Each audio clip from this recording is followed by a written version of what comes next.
तर्जुमान अकाबिर लिसान अख्तर सानी आरिफ बिल्ला शेखुल हदीस शेखुल उलमा हज़रत मौलाना शाह अब्दुल मतीन बिन हुसैन साहिब दामद बरकातुहु मेर अज़ीम उश्शान इस्लाही बयान चरमोटुआ मदरसा নোয়াখালী। কেউ ছবি তুলবেন না, ভিডিও করবেন না। ছবি তোলা, ভিডিও করা বিলকুল হারাম এবং গুনাহ কবিরা। ব্যাপকভাবে দ্বীনি মাহফিল মজলিসগুলো আজকে এতে আক্রান্ত। উলামায়ে দ্বীনের জন্য কোরআন সুন্নাহ এটা কি যথেষ্ট না?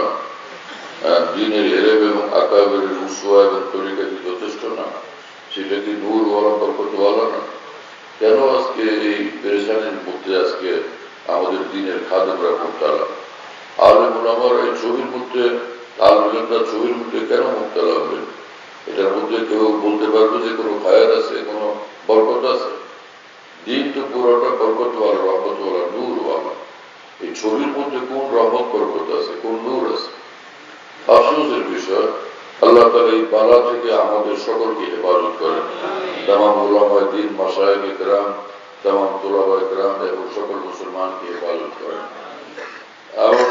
আবার কোনো মজলিসে মাহফিলে কেউ ছবি তুলবেন না, ভিডিও করবেন না, তাহলে ওখানে কোনো কথা বলার মতো অবস্থা আমার থাকে না। আল্লাহ তাআলা হেফাজত করেন। সহজ ভাষায় বললাম, কিন্তু কেউ ছবি তুললে আমি সে মজলিসের মধ্যে তাকে কঠোর শাস্তি দিই, সেটাও ইয়াদ রাখা জরুরি। আলহামদুলিল্লাহ, আলহামদুলিল্লাহ,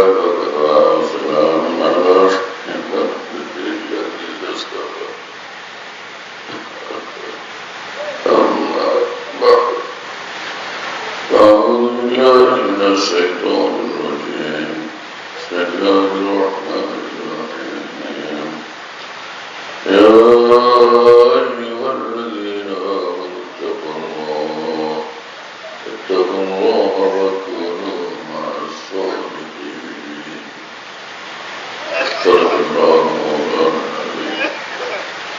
وقال رسول الله صلى الله تعالى عليه وسلم: أخلص لي من يدك العمل القليل.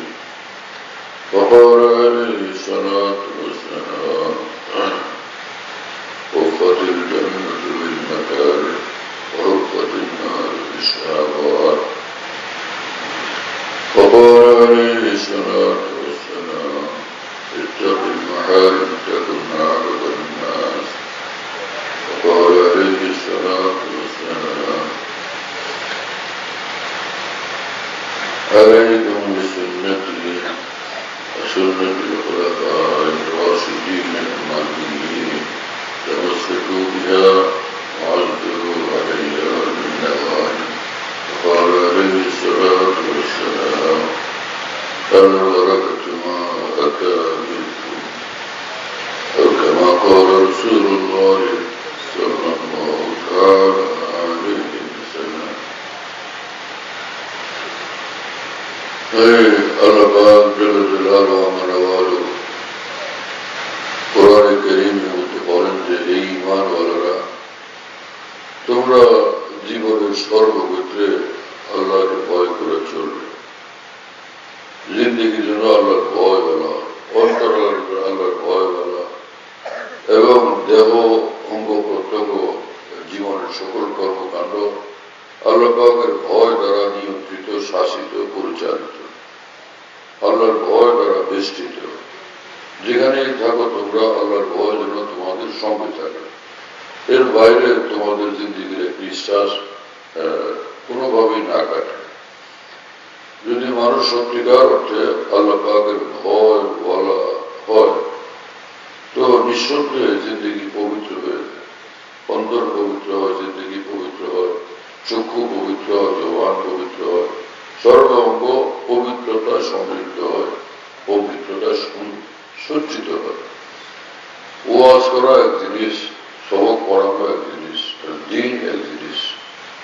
সাহাবায়ে কেরাম রাদিয়াল্লাহু তাআলা আনহুম বুখারী শরীফ পড়ান নাই, ফতোয়া শামী পড়ান নাই, বাদায়ে সানায়ে পড়ান নাই, ফতোয়া আলমগীর পড়ান নাই, কিন্তু পুরা কামেল দ্বীনওয়ালা ছিলেন। দ্বীন তাদের মধ্যে কামেল ছিল। প্রত্যেক সাহাবী সবগুলো হাদিসের হাফেজ ছিলেন না, কিন্তু দ্বীনের হাফেজ ছিলেন। দ্বীন তার মধ্যে কামেলভাবে মৌজুদ। ইখলাস আছে, আল্লাহ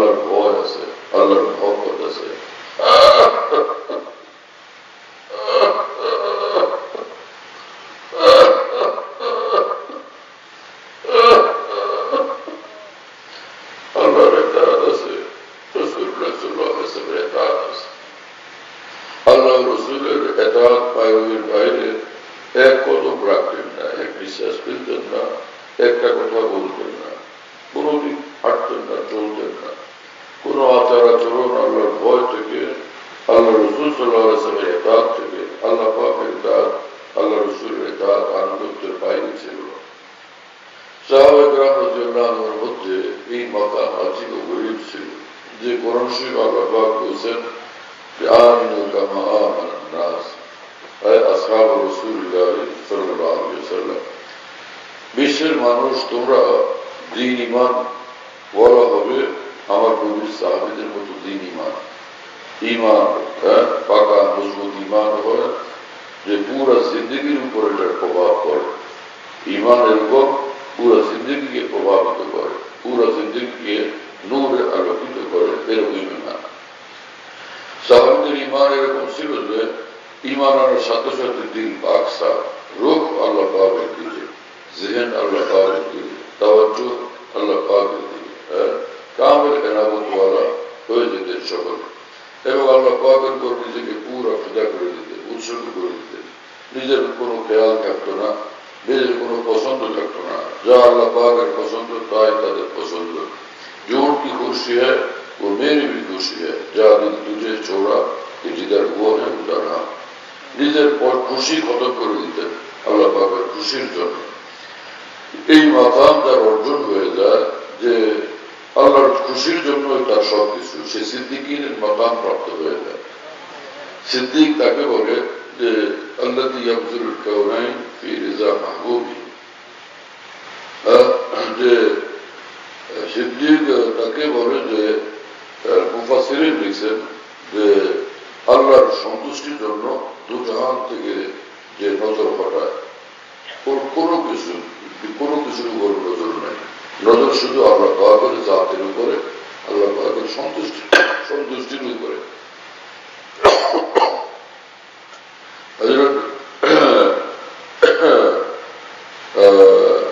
ইমামুল মুতাকাল্লিমিন এবং বেমিসাল মুহাদ্দিস আল্লামা শাব্বির আহমদ উসমানী রহমতুল্লাহ আলাইহি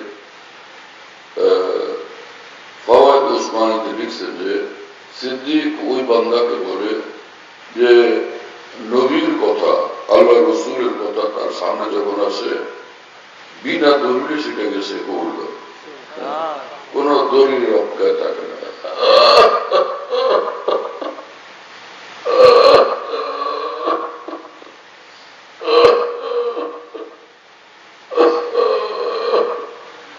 এত বেশি পাক সাফ দিল বলা হচ্ছে,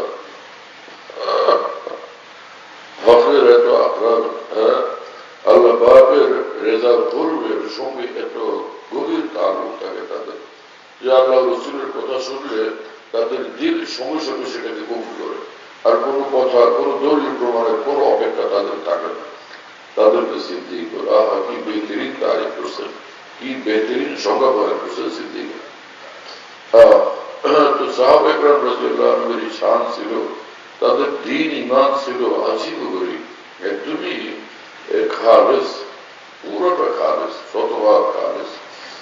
তো এই জন্যই যে দিল তাদের মাওলাওয়ালা হয়ে যেত মুহূর্তের মধ্যে, জিন্দিগি একদম পুরাপুরি মাওলাওয়ালা হয়ে যেত মুহূর্তের মধ্যে। এখনো হয়তো তাফসীলি ভাবে শিক্ষা সবকিছু পান নাই, ঈমান ইসলাম কবুলের সাথে সাথে তারা সবকিছু আহকামাত জানতে পারেন নাই, কিন্তু যখন যেটা জানছেন সামি'না ওয়া আতা'না, কোরআনে পাক তাদের মর্তবাকে এইভাবে ব্যবহার করছে, তাদের দ্বীনকে এইভাবে ব্যবহার করছে, তাদের হায়াত ছিল, হায়াতের রং ছিল, ইমতিয়াজ ছিল, বৈশিষ্ট্য ছিল এই আল্লাহ রসুলের কথা কানে পড়ছে, সঙ্গে সঙ্গে মাথা ঝুঁকিয়ে দিয়েছে, পুরোটাকে গ্রহণ করে নিয়েছে, হ্যাঁ, এবং পরিপূর্ণভাবে অনুগত এবং বাধ্যগত হয়ে গেছে যে আমরা এর বাইরে আর কিছু জানি না।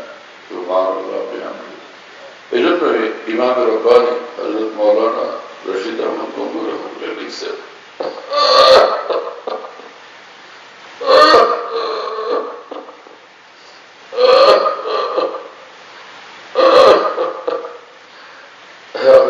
রশিদ আহমদ গঙ্গুর রহমতুল্লাহ মানুষ সারা বিশ্বে এই দুজন মানুষ তখন বেমিসাল ছিলেন।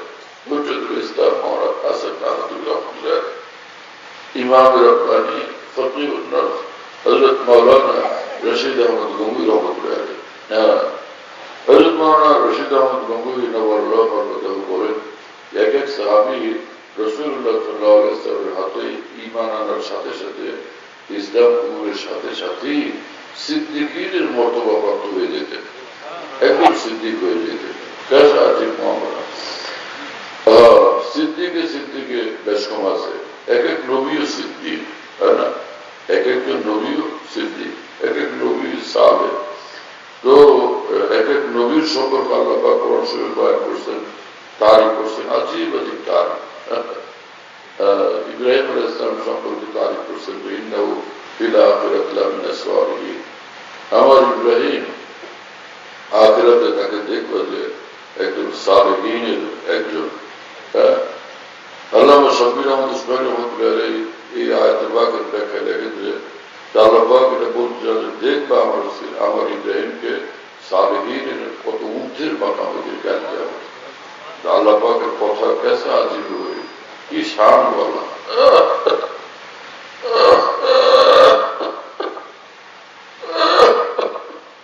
পুরানো পাকের কথা আজিব বলি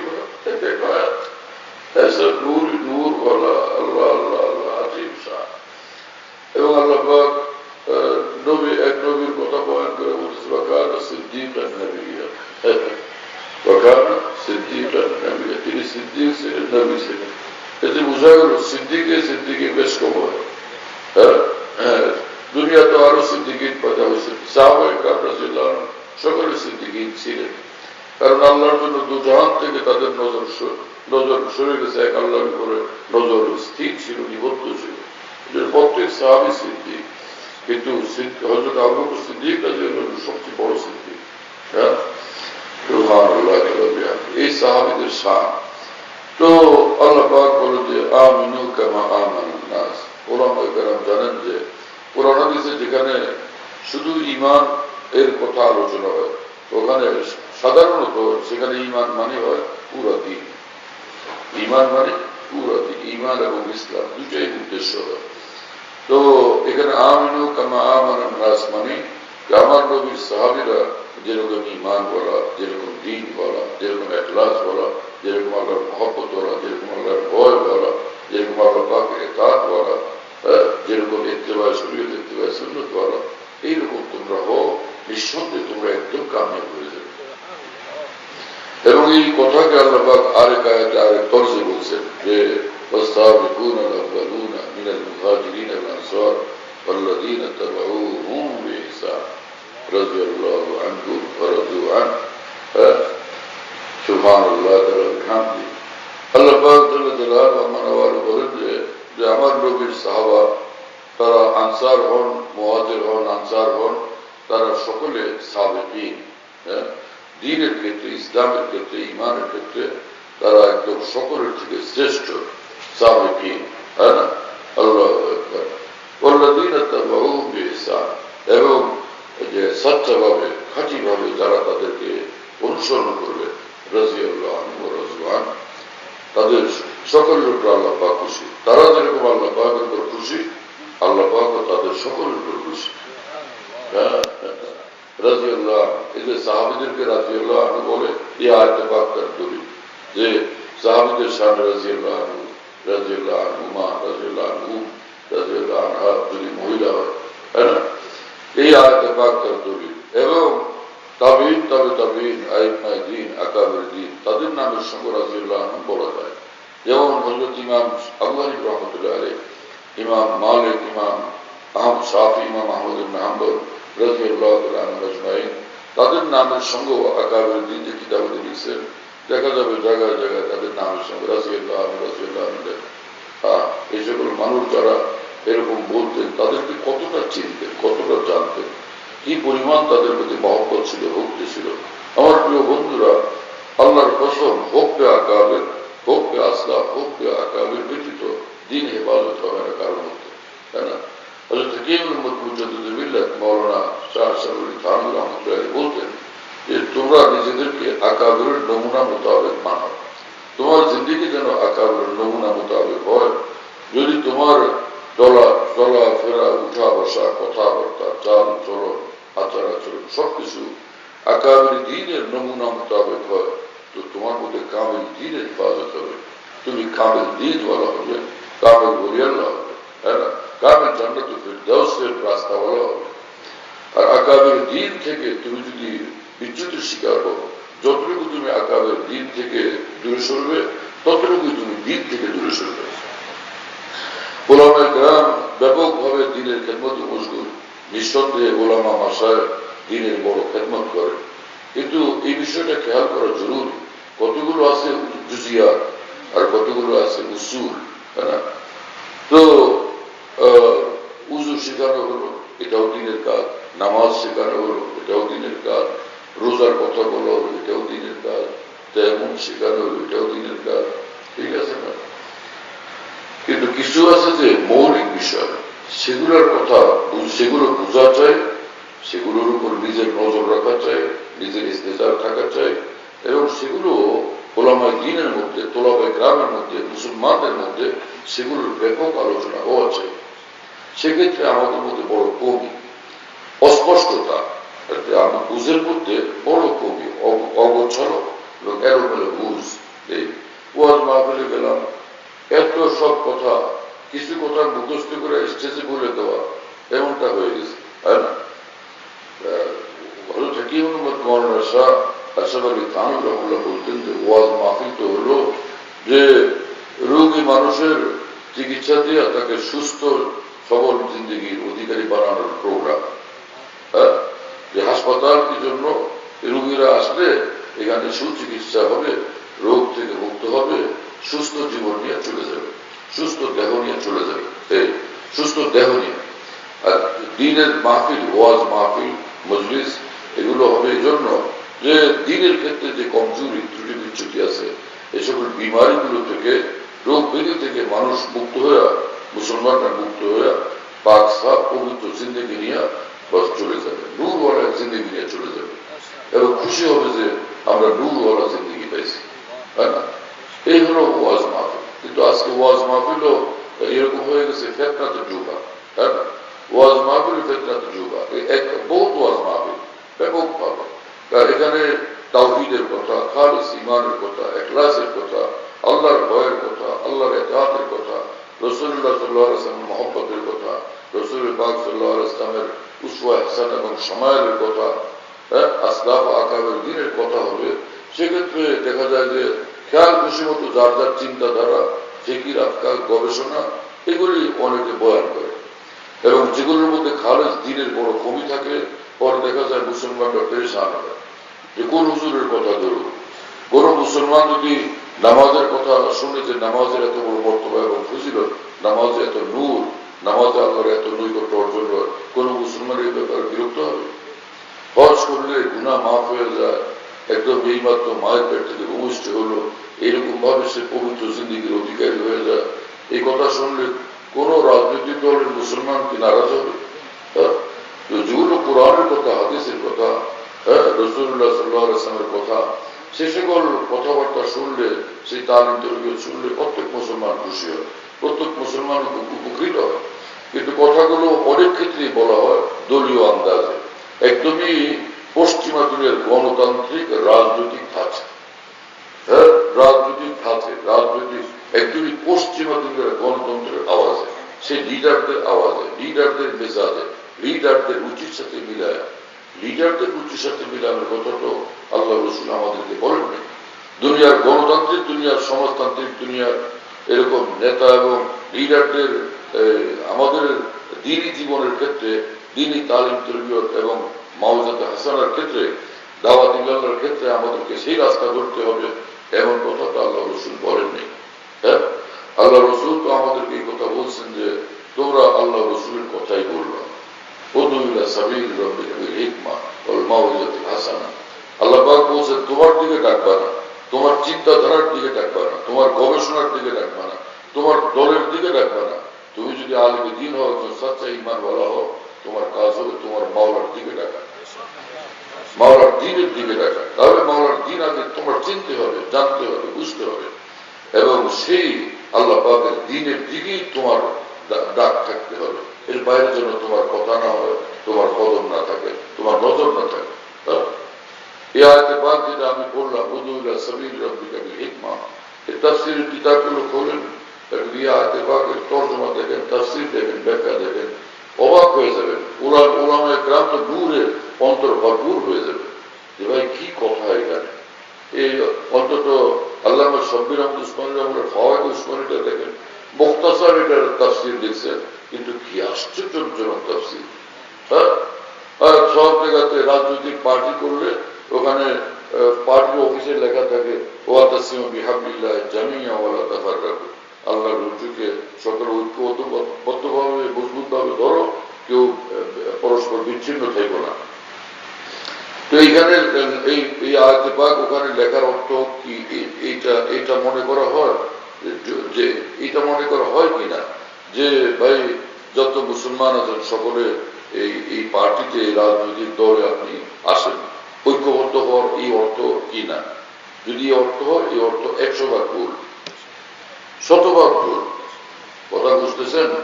ওয়াতাসিমু বিহাবলিল্লাহ মানে যে আল্লাহ পাকের কোরআন, আল্লাহ পাকের দ্বীন, এটাকে মজবুত ভাবে ধরো তোমরা সকলে, কেউ বাদ যায় না। ওয়ালা তাফাররাকু, কেউ আলাদা থেকো না, সব এক দ্বীনওয়ালা, এক ঈমানওয়ালা, এক ইখলাসওয়ালা, এক খাশিয়াতুল ইলাহিয়াওয়ালা, এক আল্লাহর মুহাব্বতওয়ালা, তাই না? এবং এক আল্লাহ রাসূল সাল্লাল্লাহু আলাইহি ওয়াসাল্লামের ইত্তেবাওয়ালা, এরকম হবে। এই হলো আয়াতে পাকের অর্থ। এটাকে মজবুত ভাবে ধরো। হযরত হাকিমুল মাওলানা শাহ সাবির খান রাহিমাহুল্লাহর কথা বলেন, এই আয়াতে পাকের অর্থ হলো দুনিয়ার মুসলমান পৃথিবীর এক প্রান্তে আছে কিংবা আরেক প্রান্তে আছে, সাক্ষাৎ হয়নি, কিন্তু সে ঈমানওয়ালা, ইসলামওয়ালা, আল্লাহর ভয়ওয়ালা, আল্লাহর মুহাব্বতওয়ালা, নামাজওয়ালা, হজওয়ালা, রোজাওয়ালা, তাই না, দ্বীনওয়ালা, সুন্নাত শরীয়তওয়ালা। তো এরা সব ঐক্যবদ্ধ আছে, চাই পৃথিবীর এক প্রান্ত, কেউ আরেক প্রান্তে, কেউ আরেক প্রান্তে, দেখা সাক্ষাৎ নেই, কিন্তু সকলে একই দিনের অনুসারী। তাহলে এই আয়াতে পাকের উপরে তাদের আমল আছে আর ঐক্যবদ্ধ আছে। একদম কোন পার্টি দল বানায় ঐক্যবদ্ধ আছে, কিন্তু গীবতে লিপ্ত, হিংসায় আক্রান্ত, অহংকারে আক্রান্ত, তাই না, নামাজ ঠিক মতো পড়ে না, আল্লাহকে ভয় করে না, এবং বোনের হক দেয় না, ফুকুর হক দেয় না, ভাইকে ঠগায়, জুলুম করে, অত্যাচার করে, প্রতিবেশীকে কষ্ট দেয়, তো সে ঐক্যবদ্ধ থাকেও ঐক্যবদ্ধ নাই। ওয়াতাসিমু বিহাবলিল্লাহি জামিআ, এই আয়াতের উপর তার আমল নাই। কি কথা বুঝতেছেন? এরা আছে এখানে একসাথে ঐক্যবদ্ধ ভাবে, বাহ্যিক ভাবে, কিন্তু ভিতরে তাদের মধ্যে দিন জিন্দেগি একরকম নাই, ভিন্ন ভিন্ন, তাই না? এক একজন এক এক রাস্তাতে আছে, সহি দিনের উপরে নাই। একজনের পায়জামা লুঙ্গি টাকনুর উপরে আছে, আর 10 জনের পায়জামা লুঙ্গি টাকনুর নিচে আছে। এরা দিনের উপরে ওয়াতাসিমু বিহাবলিল্লাহি জামিআ, এই আয়াতের উপরে আমল সেখানে নাই। এই কথা বুঝতেছেন প্রিয় বন্ধু? এবং আমাদের আলিম সমাজের মধ্যে বিশাল অংশের অবস্থা হলো এই যে মাদ্রাসায় দাওরাত হাদিস পর্যন্ত পড়ার পরে একটু শুধু কোরআন সুন্নাহকে বুঝার একটা রাস্তা পাওয়া গেল, কিন্তু ওইটাকে যথেষ্ট মনে করে আর যে তাফসীরের কিতাব মোতালা করা, হাদিসের শুরুয়াত মোতালা করা, ফিকহ ও ফতোয়ার কিতাবাদি মোতালা করা, আসকাফা কায়রুমুদ্র তাসনিফাত কিতাবাদি মোতালা করা, এটার অভ্যাস একদম শতকরা 95 জন না, আর 98 জন 99 জনেরই হয়তো বা নাই, শতকরা কমপক্ষে এরকম অবস্থা যে 98 জন 99 জন, আমাদের এই অবস্থা নাই।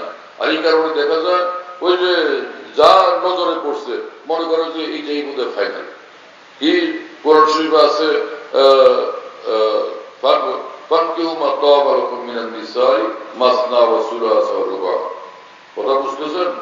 যে কোরআন শরীফে আল্লাহ পাক বলছেন যে তাহলে তোমরা 2 জন বিয়ে করো, 3 জন বিয়ে করো, 4 জন বিয়ে করো। এই আল্লাহ শুরুই করছেন 2 জন, তাহলে বুঝা গেল তো কমপক্ষে 2 জন হওয়া চাই। এই আয়াতে পাক থেকে এই ফকিহ আযমের ইস্তেদলাল, কি সর্বনাশা কথাবার্তা। এই আয়াতে পাকের কি তাফসীর, কি ব্যাখ্যা মুফাসসিরিন এবং ফুকাহায়ে মধ্যে লিখছেন, সেটার কোনো খবরই নেই। এই আয়াতে পাক পড়েই তখন বয়ান করতে শুরু করে যে 2 জন বিয়ে করতে হবে, 3 জন বিয়ে করতে হবে, 4 জন বিয়ে করতে হবে। অথচ এই আয়াতে পাকের মর্ম তো এটা কোনো ক্রমেই না, যেই মর্ম এখানে এভাবে তুলে ধরা হচ্ছে, এটা সম্পূর্ণ ভুল অর্থ। আল্লাহ পাক বলছেন যে তোমরা যে ইয়তীম মেয়েদেরকে পালতো, হয়তো চাচাতো বোন, এরকম আপন জন, এতিম মেয়েদেরকে পালতো তারা, তো আল্লাহ পাক বলছেন যে তোমরা যদি তাদেরকে বিয়ে শাদী করতে চাও তো তোমাদের উচিত সে ইনসাফ করা।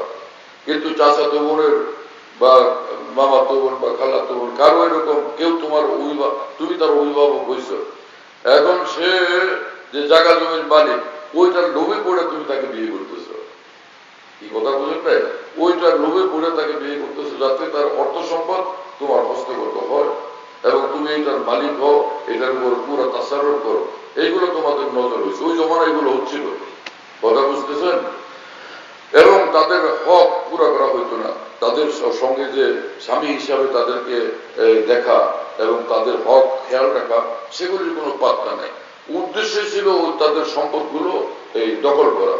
আল্লাহ পাক বলছেন যে যদি তোমরা তাদেরকে মোহর দিতে হবে, সে মোহর যে ন্যায্যভাবে যে মোহর পাও না সেই মোহর তোমরা দেও না, এবং তাদের যে ভরণ পোষণ যেটা দেওয়া দরকার সেটা তোমরা দেও না, এবং উল্টা তাদের অর্থ সম্পদ তোমরা এইভাবে লুণ্ঠন করো এবং সেগুলো হরণ করো। এই যদি তোমাদের অবস্থা হয় তাহলে তোমরা নিসা, তাহলে তাদেরকে বিয়ে না করে অন্যান্য আরো মহিলারা আছে তাদেরকে বিয়ে করো, তাদেরকে বিয়ে করো এবং তাদের হক আদায় করো, তাদের মোহর দাও, তাদের ভরণ পোষণ দাও। হ্যাঁ, এদেরকে অন্য জায়গায় বিয়ে দাও যারা এদের কদর করবে, যারা এদের মূল্যায়ন করবে, যারা এদের উপর জুলুম করবে না, যাদেরকে ঠকাবে না। কথা বুঝতেছেন প্রিয় বন্ধুরা? তুমি তো হাফেজে আয়াত পড়ো, বানকেহুর পুরুষটা পড়ো না, এভাবে পানি কোথায়? আরে মিয়া কি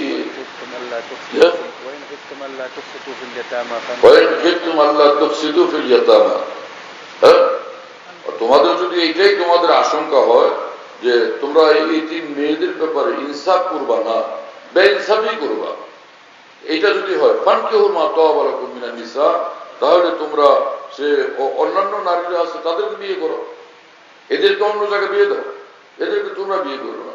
যদিও তোমার জন্য বিয়ে করা বৈধ, কিন্তু তোমার বিয়ের লক্ষ্য উদ্দেশ্য খারাপ। কি কথা বুঝেন নাই? আল্লাহ বলতেছেন যেটা সেটার উপর নজর না থেকে মৌলভী সাহেবের নজর গেছে মাসনা সুলাসার উবার উপরে। হ্যাঁ, কি পরিমাণ তাফাক্কুফি দিন অর্জন করছে মৌলভীজি, মুজতাহিদ আজম হয়ে যায় একজন। হ্যাঁ, কোরআনে পাকের জাহির থেকে ইস্তিদলাল করার আপনি কোন ইমাম আহমদ ইবনে হাম্বল, কোন ইমাম শাফি হয়ে গেছেন, কোন ইমাম মালিক, কোন ইমাম আবু হানিফা হয়ে গেছেন আপনি? আমাদের তো কর্তব্য তাকলিদ। তাকলিদ কি কোরআন শরীফের আয়াত হাদিসের থেকে ডাইরেক্ট ইস্তেদলাল করার না? আপনারা তো সব এখানে উলামায়ে কেরাম মাশাআল্লাহ, বড় বড় উলামায়ে কেরাম, বলেন তাকলিদ মানে কি কোরআন হাদিস থেকে নিজে ডাইরেক্ট ইস্তেদলাল করা, নিজের নাকি যে ইমাম আমাদের যে ইমামকে আমরা ফলো করি মানি সেই ইমামের যেটা বাতলানো মাসাইল সেটাকে ফলো করা, কোনটা তাকলিদ? তাহলে ডাইরেক্ট ইস্তেদলাল কেন করেন? তাও ওয়াজ মাহফিলে এরকম বয়ান করতে থাকে যে দুজন বিয়ে করেন, তিনজন বিয়ে করেন, চারজন বিয়ে করেন। কোন কিতাবে লিখছে এই কথাগুলো? কোন ফিকহের কিতাবে লিখছে? কোন সাহাবী কথা বলছেন, কোন তাবী কথা বলছেন, কোন মুজতাহিদ কথা বলছেন, কোন ফকিহ কথা বলছেন? দুইজন, তিনজন, চারজনের কথা উল্লেখ করা হয়েছে। এটাই দলিল যে দুজন থাকতে হবে, তিনজন থাকতে হবে, চারজন থাকতে হবে। বিয়ে এগুলা কোথায় আছে? তো বিয়ের জন্য যে কঠিন শর্ত সরায়, যে তাকে মোহর দেওয়া, তার ভরণ পোষণ যথাযথভাবে দেওয়া, এবং পরবর্তী আয়াতে আল্লাহ পাক বলছেন যে যদি তোমাদের কি ওয়াইন খিফতুম আল্লাহ তা'দিলু, ওয়াইন খিফতুম আল্লাহ তা'দিলু ফাওয়াহিদাতান, আর যদি তোমরা তোমাদের আশঙ্কা হয়, ভয় হয় আমার দ্বারা ইনসাফ হবে না একাধিক বিয়ে করলে, একাধিক বিয়ে করলে দুজনের ভিতরে পূর্ণ সমতা আমি রক্ষা করতে পারবো না, একজনের সঙ্গে সম্পর্ক বেশি আরেকজনের সম্পর্ক কম, অর্থাৎ হক পূরণের ক্ষেত্রে তুমি ইনসাফ রক্ষা করতে পারবে না বা ওয়াহিদাতান, তাহলে একজনই তোমার জন্য ফাইনাল, এর বাইরে তুমি কোনো ক্রমে আগে বাড়তে পারবে না। তো আল্লাহ পাক পরিষ্কার বলে দিয়েছেন। সে আয়াতে পাক মনে থাকে না? তাহলে আগেরটাই কেন মনে থাকলো? আগেরটাই কিসের জন্য মনে থাকে, পরেরটা কেন মনে থাকে না? ইনসাফের শর্ত কি মামুলি শর্ত? অনেক কঠিন শর্ত। আর বয়ান করা হয় যে আমাদের অমুক বুজুর্গ 2 বিয়ে করছেন, অমুক বুজুর্গ 3 বিয়ে করছেন, এটা কোন তরিকা বয়ানের? অমুক বুজুর্গ আল্লাহ পাক যখন এটাকে বৈধ করার দিচ্ছেন, সমস্ত মুফাসসিরিন লিখছেন এটা যে এখানে হযরত হাকিমুল উম্মত মাওলানা শাহ আসাদুল ফারুক রাহমাতুল্লাহ আলাইহি তাফসীরে বয়ান কোরআন লিখছেন যে এটা ইবাহা। মুফতি শফিঈ সাহেব রাহমাতুল্লাহ তাফসীর মারুফুল কোরআন লিখছেন এটা ইবাহা, ইবাহা বৈধ, যে শর্ত পূরণের পূরণের শর্তে, শর্তাবলী পূরণের শর্তে তোমাদের একাধিক বিয়ে বৈধ। এটা কোন সুন্নত বলা হচ্ছে কোন কিতাবের মধ্যে? যে 2 বিয়ে 3 বিয়ে 4 বিয়ে করা এটা সুন্নত কোন কিতাবে লিখছে?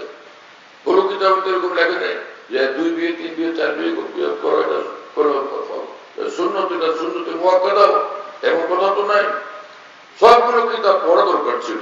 পুরো একটা কিতাব থেকে ওইটাকেই ফাইনাল মনে করে তারপরে সেটা বস্তান বাসায় মুসলমানদের মধ্যে বয়ান করে বিভ্রান্তি সৃষ্টি করতে থাকা, এটা একজন আলেমের শান কিভাবে হইতে পারে? এখন একজন আলেমী দ্বীনের দায়িত্বশীল আলেমী দ্বীনের কাজ কিভাবে হইতে পারে? কথা বুঝতেছেন? এবং উসুল ফিকহের মধ্যে ফুকাহায়ে কেরাম উসুল বলতেছেন কোন আমল যদি এরকম হয় যেটা কোন শর্তের সঙ্গে যুক্ত, কোন আমল যদি এরকম হয় যেটা শর্তের সঙ্গে যুক্ত, এমন হইল তাহলে এমন করো। যদি এইরকম হয় তাহলে তুমি এরকম করো। ওইখানে ইবাদতের বয়ান উদ্দেশ্য হয়, ওখানে উজুব না। যেমন কোরআন শরীফে আছে আল্লাহ পাক বলছেন ফাইজা হালালতুম ওয়াইজা হালালতুম ফাসতাদু, ফাইজা হালালতুম ফাসতাদু, তোমরা ইহরাম থেকে যখন হালাল হয়ে যাও তখন তোমরা শিকার করো। যেখানে শিকার করতে বলছে হাজি সাহেব উমরাকারী যারা হজকারী, হজ এবং উমরাকারী, তখন কি ইহরাম শেষ হলে সকলে শিকারে নামতে বাধ্য? সকলে শিকার করতে হবে? হ্যাঁ, এখানে তো আল্লাহ পাক এই কথা বলছেন যে যদি ফাইন খিফতুম আল্লাহ তুকসিবু ফিল ইয়াতামা, তোমাদের যদি আশঙ্কা হয়, ভয় হয় যে তোমরা এতিম মেয়েদের সঙ্গে তোমাদের যাদের অভিভাবকত্ব করতেছ বিয়ে করে তাদের প্রতি ইনসাফ করতে পারবা না, তাহলে ফানকিহু মা তাওবা লাকুম মিনান নিসা, তাহলে তোমরা অন্যান্য মেয়েরা আছে তাই না, তাদের সঙ্গে বিয়ে করো এবং তাদের হকের খেয়াল রাখো।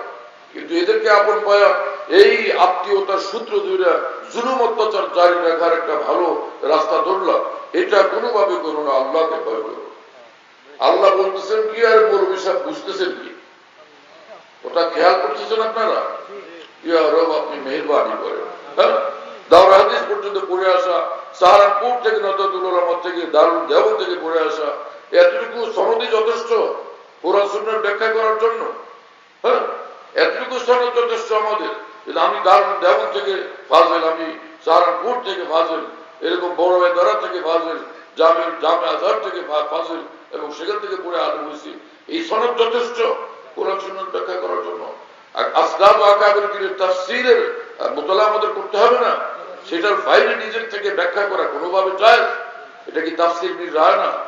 তাফসীর বিল রায় যে ব্যক্তি করে, অর্থাৎ আসলাফ আকাবের উম্মতের উসুল এবং তাদের তাফসীরকে সামনে না রেখে নিজের থেকে যদি কোরআনের পাকের তাফসীর করে, সেটা সঠিকও যদি হয় তবুও সেটা এরকম তাফসীর করা হারাম। তামাম উলামায়ে দ্বীন এই ব্যাপারে একমত যে সেই তাফসীর সঠিক হলো, বাস্তবতার মুআফিক হলো, তারপরে এরকম তাফসীর করা হারাম এবং গুনাহে কবিরা। কথা বুঝতেছেন প্রিয় বন্ধুরা? কোরআন সুন্নাহর ব্যাখ্যার ক্ষেত্রে এতটা স্বাধীন হওয়া এটা কিভাবে সম্ভব হতেছে কিছু মৌলভী সাহেবদের? তো আল্লাহর কসম এদের তওবা করা ফরজ, আল্লাহর ভয়ে কাইপা ওঠা ফরজ, এই থেকে তওবা করে রাস্তা থেকে ফিরে আসা ফরজ। কথা বুঝতেছেন প্রিয় বন্ধুরা? ইয়া রব আপনি মেহেরবানি করেন। এই সকল আকাবের দিন অন্ধ ছিলেন, আর আপনি তাদের চেয়ে উঠে উঠে গেছেন যে যারা আজকে 2-3 বিয়ের জন্য লোকদেরকে 3 রাত 24 ঘন্টা জায়গায় জায়গায় গিয়ে খালি উৎসাহিত করতেছেন, উদ্বুদ্ধ করতেছেন এবং ওয়াদা নিতেছেন, অঙ্গীকার নিতেছেন। হ্যাঁ, কেন এই সীমা লঙ্ঘন করা হচ্ছে? আসলাফ আকাবের তাফসীর তাদের তালিম থেকে দূরে থাকার কারণে সেটার পরোয়া নাই। নিজেই মুস্তাহিদ, একজন নিজেই মুস্তাহিদ হয়ে যাওয়ার রাস্তা ধরা হয়েছে। এটা কোনো তরিকা হলো? হাকিমুল উম্মত মাওলানা আশরাফ আলী থানভীর মতো মানুষ তাফসীর বয়ান করেন, লিখছেন। আল্লামা আনোয়ার শাহ কাশ্মীর রহমতুল্লাহ আলাইহি বলতেন, আমি মনে করতাম যে উর্দু ভাষায় কোনো এলেম নাই, উর্দু ভাষাতে এলেম নাই, তো উর্দু ভাষাতে এলেম নাই এটা আমি মনে করতাম। আল্লামা কাশ্মীরি বলেন, পরে বলেন যে আমি এক আয়াতের অর্থ মর্ম বুঝতে আমার মুশকিল হইতেছিল, আরবি তাফসীর গুলো দেখতেছিলাম, আমার এটা হল হচ্ছে না, এটা আমার কাছে পরিষ্কার হচ্ছে না, বিষয়টা ক্লিয়ার হচ্ছে না। তখন আমি ভাবলাম দেখি এই ক্ষেত্রে মাওলানা আশরাফ আলী থানভী সাহেব বয়ানুল কোরআনে কি লিখছেন। বলেন যে বয়ানুল কোরআন ওই আয়াতে পাক দেখে তখন আমি দেখলাম যে আমার বিষয়টা একটু বিলকুল পরিষ্কার হয়ে গেছে, আমার সরে সদর হয়ে গেছে। তখন থেকে আমি বুঝলাম যে জনাব আমি আরে আমার কথা উর্দু ভাষা তো এলে মাস, উর্দু ভাষা তো এলে মাস। আল্লামা আনোয়ার শেখ কাশ্মীরি যে তাফসির বয়ান কোরআন পড়ে এতটা অভিভূত হন, এতটা প্রভাবিত হন, আপনার আমার সেই তাফসির বয়ান কোরআন দেখার সময় নেই।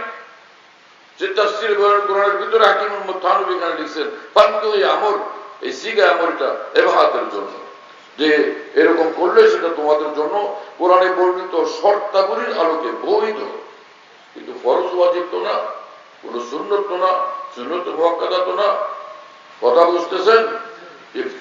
বিয়ের মসলা মাসাইলও জানা নাই, মাদ্রাসায় কি পড়াশোনা করা হয়েছে। এখন দুনিয়াব্যাপী আমরা দ্বীনের প্রচার করতেছি, দ্বীনের ব্যাখ্যা দিতেছি মুজতাহিদের মতো, তো মাদ্রাসায় পড়ে আসলাম যে সেই এই কিতাবগুলোর খোঁজখবরও থাকবে না।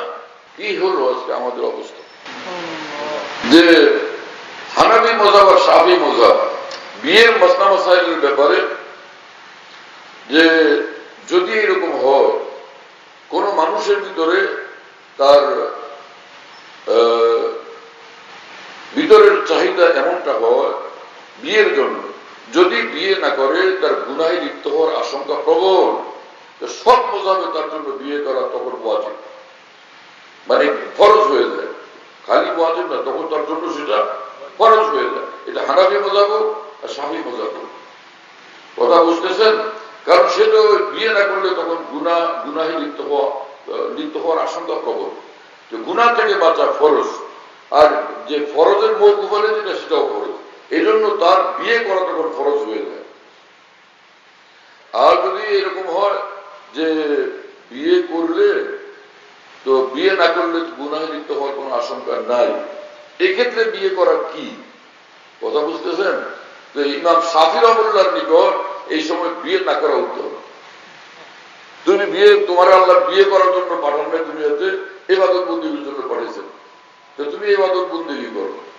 তো যদি বিবি থাকে, বিবি ঘর সংসার ইত্যাদি নিয়ে ব্যস্ত থাকা লাগবে, তো তখন তোমার ইবাদত বন্দেগী করার সুযোগটা কাফি রহিত হবে, সেই সুযোগটা সংকুচিত হবে, তাই না?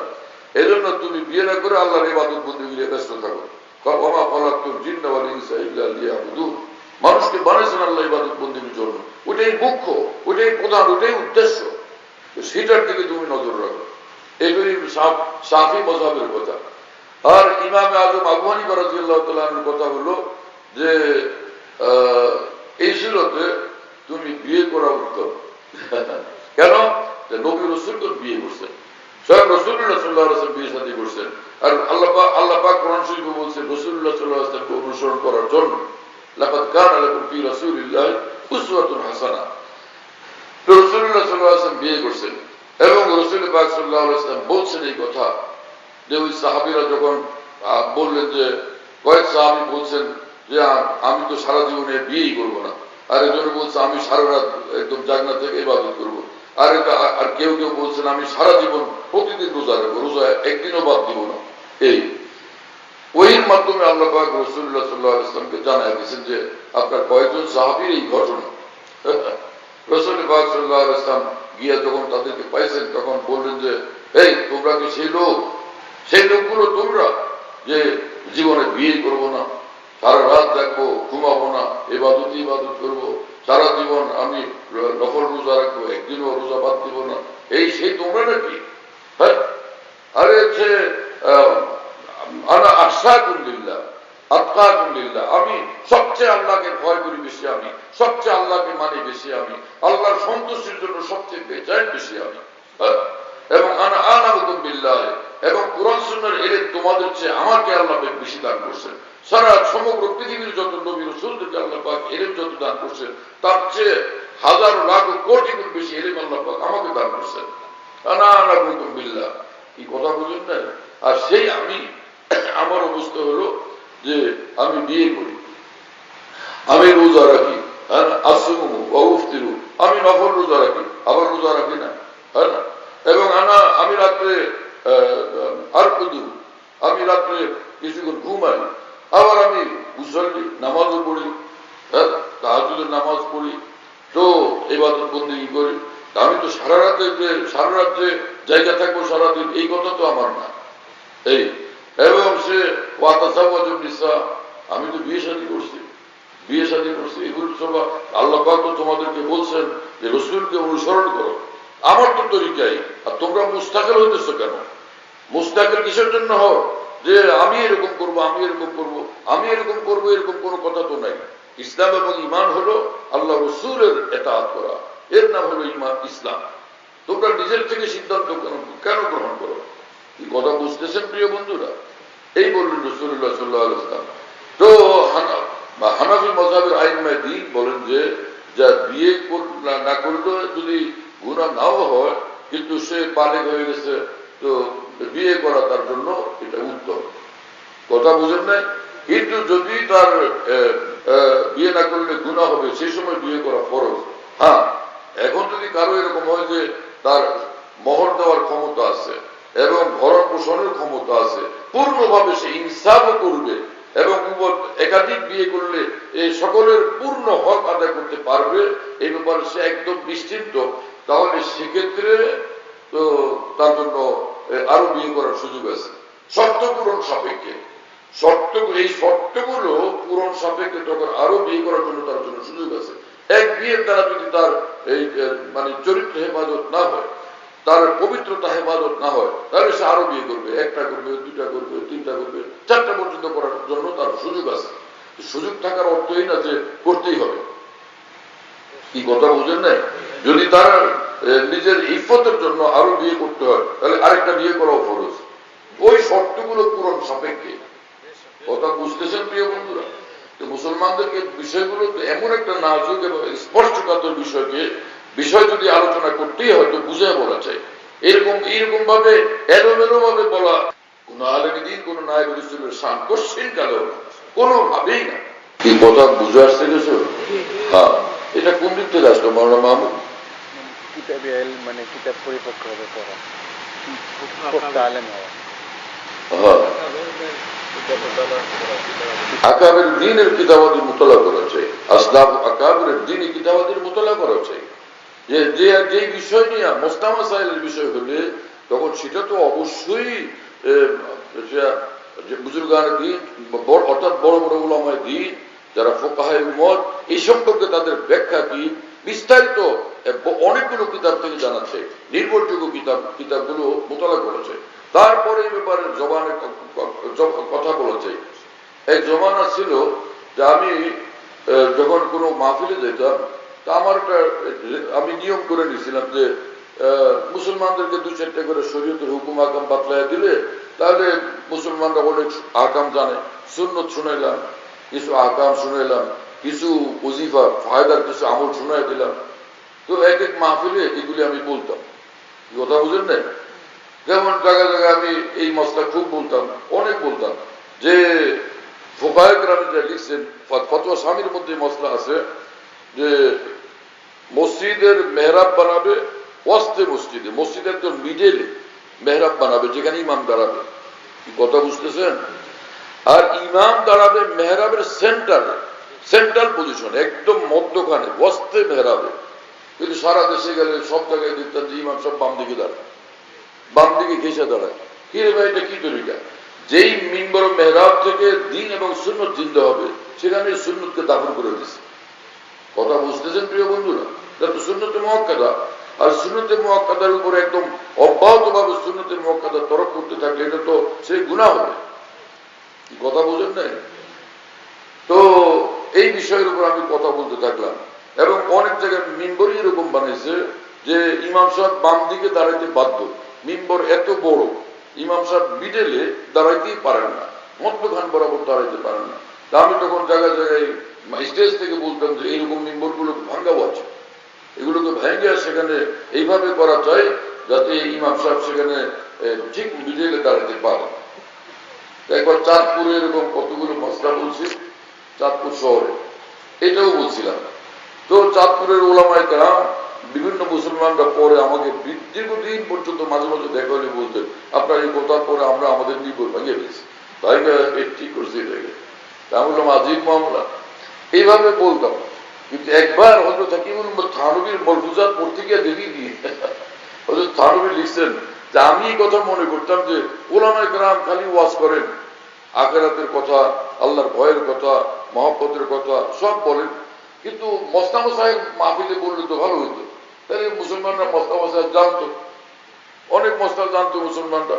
বড় ওলামারা বলেন না কেন? হযরত হাকিম থানভী বলেন যে আমি মোস্তাফা সাহেব ও মাহফিলে বয়ান করা শুরু করে দিয়েছি, কিছু কিছু মাসাইল বলতাম, কিছু কিছু মোস্তাফা সাহেব বলতাম। বলেন যে হঠাৎ এক জায়গায় একদিন এরকম হলো, আমি যে মস্তা বলে আসছি, ওরা এসে আমাকে বলে যে হুজুর আপনি মস্তা বলে গেছেন, আমাদের পরে বুঝা গেছে। আমি কি মস্তা বলছি? দেখলাম তো সব উল্টা বলে, সব উল্টা বলে, যেটা বলে আসছি একদমই উল্টাটা বলে, ওই মস্তাই না, গলত কথা। পরে আমি ভাবলাম আরে সর্বনাশ, এই জন্যই আকাবের দিন এইভাবে মাহফিলে ওয়াজ মাহফিল মস্তা বলেন না, যে বলা হবে একটা, ওরা বুঝবে আর একটা, পরে সব উল্টা পাল্টা হয়ে যাবে এবং গুমরাহি ছড়াবে, শহীদিনের বদলে গুমরাহি ছড়াবে। এইটা দেখার পরে আমি ভাবলাম যে ইয়ার আমি কোন রাস্তায় আছি। পরে আমিও এই মাহফিলে মজলিসে এই যে আমভাবে মোস্তাফা সাহেব বলার বিষয়টা, এরপরে আমি ইতিহাদ করা শুরু করছি। কি কথা বুঝতেছেন প্রিয় বন্ধুরা? আমার কাছেও বহু লোক এরকম কথা বলে, আমাকে কত লোক এ পর্যন্ত বলছে আপনি মাহফিলে এই কথা বলছিলেন, আলহামদুলিল্লাহ আমরা সেটা আমল করি। কি বলছিলাম? আমি দেখি একদম উল্টা বলে, কি যে মুশকিলের কথা। এক লোক না, অনেকজন আমাকে বলছে আপনি বলছিলেন যে জিকির করার জন্য প্রতিদিন বলছিলেন যে আল্লাহু আকবার 500 বার এবং লা ইলাহা ইল্লাল্লাহ 500 বার। আমি বলি ভাই আল্লাহু আকবার 500 বার আমার জিন্দেগিতে আমি কোথাও বলবি, 100 বারও বলতে বলবি, আপনি এটা কই পেলেন? ও তাহলে আমি ভুলে গেছি, লা হাওলা ওয়ালা কুওয়াতা ইল্লা বিল্লাহ। ও হো, এখানে তো হুজুররা আছে ভাই, মোস্তাফা সাহেব বলতেছি, বড় বড় উলামায়ে কেরাম আছেন মাশাআল্লাহ। এবং তাফসীর ইবনে কাসীরও এই কথাই লিখছেন, যে এই এখানে ইবাহাত, তাফসীর ইবনে কাসীর, তাফসীর মাজহারি না, ইবাহাতের কথা লিখছেন ওরা। আল্লামা শাব্বির আহমদ উসমানী, মুফতি শফি সাহেব রাহমাহুল্লাহ, আল্লামা শাব্বির আহমদ উসমানী রাহমাহুল্লাহ, হাকিম মুহাম্মদ ফারুক রাহমাহুল্লাহ, এসব তো এখানে ইবাহাতের কথা লেখে, যে এখানে ইবাহাত উদ্দেশ্য উজুব না, ওয়াজিবও না এবং সুন্নতে মুআক্কাদাও না। কথা বুঝতেছেন? মধ্যখানে হঠাৎ কথা আসলো ওইখান থেকে, যে ওই প্রসঙ্গে আসলো যে আসলাফ আকাবির দিনের উলুমের আমরা মুহতাজ, খালি দাওরা হাদিস পড়ে নিজে আল্লামা হয়ে যাওয়া। কেউ কেউ কথা বলো যে এই কথা মনে করে যে আমি 70 বছর বুখারী শরীফ পড়ে গেছি, 70 বছর না 1000 বছর বুখারী শরীফ পড়াইলেও মোস্তাফা সাহেবের ক্ষেত্রে তার কোনো হক নাই যে এই বুখারী শরীফের আলোকে মোস্তাফা সাহেব বলে দিবেন, কোনো হক নাই। মোস্তাফা সাহেব বলবেন ফুকাহায়ে উম্মত। মোস্তাফা সাহেব বুখারী শরীফ শাইখুল হাদিস 1000 বছর পর্যন্ত শাইখুল হাদিস থাকলো, তার মোস্তাফা সাহেব ব্যাখ্যা করার কোনো হক পয়দা হয় না। তার তিনি মুকাল্লিদ, তিনি ফুকাহায়ে উম্মতের মাসাইল তিনি বর্ণনা করবেন, তখনই তিনি হকের উপর থাকবেন। আর তুমি যদি মনে করেন যে আমি 70 বছর 80 বছর 1000 বছর বুখারী শরীফ পড়াচ্ছি, বড় বড় হাদিসের কিতাব পড়াচ্ছি, তাফসীরের কিতাব পড়াচ্ছি, অতএব মোস্তাফা সাহেব বলার ডাইরেক্ট কোরআন হাদিস থেকে আমারই অধিকার আছে, তাহলে ইনি ভুল করতেছেন, তাকে অনুসরণ করা সঠিক না। একে শরীর যারা তার পদক্ষেপ ভুল, এবং তারা অনুসরণ যারা করবে তারাও ভুলের মধ্যে পড়ে যাবে, তারা ক্ষতিগ্রস্ত হয়ে যাবে। কি কথা বুঝতেছেন প্রিয় বন্ধুরা? আপনি আমি কত বড় মাওলানা হয়েছি মিয়া। ইমাম আল্লামা আনোয়ার শাহ কাশ্মীর রহমতুল্লাহ আলাইহি, আল্লামা কাশ্মীর রহমতুল্লাহ আলাইহির নিকট আরব থেকে এক আলেম আসছেন, প্রথম আসছেন পাকিস্তানে, যে ভারত উপমহাদেশের উলামায়ে দ্বীনকে আমি দেখতে আসছি, তাদের সঙ্গে কিছুদিন থাকবো, শুনছি যে ভারতে বড় বড় আলেম আছেন। হ্যাঁ, তো কয়েকদিন থাকছেন পাকিস্তানের উলামাদের সঙ্গে। ওনারা বললেন যে আপনি ভারতের বড় আলেম দেখতে আসছেন, আপনি দারুল দেওবন্দ যান, আল্লামা আনোয়ার শাহ কাশ্মীরিকে দেখেন, তার সঙ্গে কয়েকদিন থাকেন। তো উনি গেছেন, আগ্রহ নিয়ে আসছেন। আরবের অনেক আলেমদেরকে দেখছি যে বড় বড় আলেমদেরকে পাইলে খুব খুশি হন, কদর করেন, তাদের সঙ্গে কথাবার্তা বললে মুগ্ধ হন, ইস্তেফাদা করার চেষ্টা করেন। আর আরবের বহু আলেমদেরকে, বিভিন্ন আলেমদেরকে আমি দেখছি বিভিন্ন সময়, আল্লামা আনোয়ার শাহ কাশ্মীর রহমাহুল্লাহ বা আমাদের ভারতের যে মুহাদ্দিসিন কেরাম ছিলেন, হ্যাঁ, ইমাম শাহুল্লাহ দেহলভী, এই বড় বড় মুহাদ্দিসিন কেরাম, তাদের সনদ নেওয়ার জন্য তারা বড় আগ্রহী। একবার মসজিদ নববীতে সিরিয়ার এক আলেম আমাকে ধরছেন, খুব জোর করে ধরছেন যে আপনার হাদিসের সনদ আমাকে দেন। তা আমি তো মুশকিলে পড়ে গেলাম যে কে তারে বললো। ওই মদিনা শরীফের কোনো বড় আলেম মানুষ তাকে বলছেন আমার কথা, হস্তজন রাখেন, পরে যার কথা বলছেন তার নাম হলো ইয়াহিয়া আল গাউসানি। ইয়াহিয়া আল গাউসানি ওই আলেম দিন জাইদ আলেম, অনেক বড় মাপের আলেম। পরে আমি আমার বুজুর্গানদিনকে থেকে হাদিস শরীফ পড়ছি, ওনাদের সনদ লিখে দিয়েছি। বলছিলাম মুখে, কয়টা বলি না, লিখে দেন, লিখে দিতে হয়েছে। হ্যাঁ, এরকম বিভিন্ন সময় হয়েছে, তারা বড় কদর করেন। তো যাই হোক, তো ইনি আল্লামা আনোয়ার শাহ কাশ্মীরি ডিপোর্ট গেছেন দেওবন্দে, দারুল দেওবন্দে। ওখানে গিয়া অনেকদিন থাকছেন। হযরত কাশ্মীরি দর্শে পড়ছেন, দেখেন যে আল্লাহু আকবার, এই মানুষ তো ভাই এলেমের এক সাগর, এলেমের বিশাল সাগর এই মানুষ। আল্লাহু আকবার। পরে ওই আলেম তিনি চলে যাবেন আরবে, তখন তিনি বললেন, একটা কথা বলি, যে আপনার মতো এত বড় মুহাদ্দিস, এত বড় হাদিস বিশারদ, আর আপনি হানাফি মাযহাবের তাকলিদ করেন, ইমামের তাকলিদ করেন। ইমাম আপনি নিজের যেটা ইচ্ছা সেটা আমল করবেন, আপনি কোরআন হাদিসের আলোকে আপনি নিজে আমল করবেন, আপনি ইমাম মানবেন কেন? হ্যাঁ, কোন মুজতাহিদকে মানতে যাবেন কেন? আপনার তো মুজতাহিদকে মানার কোন দরকার আমি মনে করি না। এই বলছেন আরবের ওই আলেম, বড় আলেম মানুষ, মোতাবাহের। উত্তরে আল্লামা আনোয়ার শাহ কাশ্মীরি রহমাতুল্লাহ আলাইহি বললেন, আপনার তাআজ্জুব লাগে এই কথার উপরে যে এতটুকু এলিমের পরও আমি তোর তাকলিদ করি, আর আমার আশ্চর্য লাগে এই কথা ভাইবে যে আমার তো অবস্থায় যে আমাকে আল্লাহ পাক যতটুকু এলিম দিচ্ছেন সেটার আলোকেই আমি মনে করি তাকলিদ করা ওয়াজিব। হ্যাঁ, কোন মুজতাহিদকে মানা ওয়াজিব। আর আশ্চর্য লাগে আমার এই যে আপনার এই সামান্য এলিম নিয়ে আপনি তাকলিদের কোন দরকারই মনে করেন না। এই কথা বলছেন, কথা বুঝতেছেন প্রিয় বন্ধুরা? এত বড় আলেম দ্বীন ছিলেন আল্লামা আনোয়ার শাহ কাশ্মীরি রহমাতুল্লাহ আলাইহি। হ্যাঁ, যে তিনি তার একদমই ইন্তেকাল যখন হয়ে যাবে, হাকিমুল ইসলাম কারি তৈয়ব সাহেব রহমাতুল্লাহ লিখছেন যে হযরত আল্লামা আনোয়ার শাহ কাশ্মীরি যখন ইন্তেকাল হচ্ছে, তো একবার একদমই এরকম হয়ে যায় যে বেহুশ হয়ে গেছেন। তো সকলে মনে করছে এখন তিনি দুনিয়া থেকে চলে যাবেন। ঠিক এই মুহূর্তে হঠাৎ আবার তার হুশ ফিরে আসছে। হযরত হাকিমুল ইসলাম কারি তৈয়ব সাহেব রহমাতুল্লাহ বলেন, কোন ইলমি বিষয় না, একটা কিতাবের রেফারেন্সে হযরত কাশ্মীরি একটা ঘটনা বয়ান করতেন, একটা এমনি মজার ঘটনা। ওই ঘটনাটা আমার পুরো ইয়াদে ভুলে গেছি। তো আমি ওই হযরত কাশ্মীরি হুশ ফিরে আসলে আমি বললাম, হযরত ওই যে আপনি ঘটনা বয়ান করছিলেন আমি ইয়াদ নেই, ভুলে গেছি। বলে আচ্ছা, পুরোটা হুবহু শুনে দিয়েছে। হাকিমুল ইসলাম কারি তৈয়ব সাহেব এটাকে উল্লেখ করছেন এই সূত্রে যে এইরকম জবরদস্ত তার জাহানত ছিল, এত জবরদস্ত তার স্মৃতি শক্তি ছিল হযরত কাশ্মীরি। সে আল্লামা আনোয়ার শাহ কাশ্মীরি রহমাতুল্লাহ আলাইহি বলেন, যদি ফাতুল বারীর মতো বুখারীর আরেকটা সরা আরেকটা ফাতুল বারী লিখতে পারো, আলহামদুলিল্লাহ আনোয়ার সেটা দেখে দিবে। কিন্তু যদি বলো ফতোয়া শামির মতো আরেকটা ফতোয়া শামি লেখার জন্য, আমি তোমাদেরকে বলবো আমি ইবনে আবিদিন শামির কাছে আমি ফিকহি মাসাইলের জন্য মুহতাজ।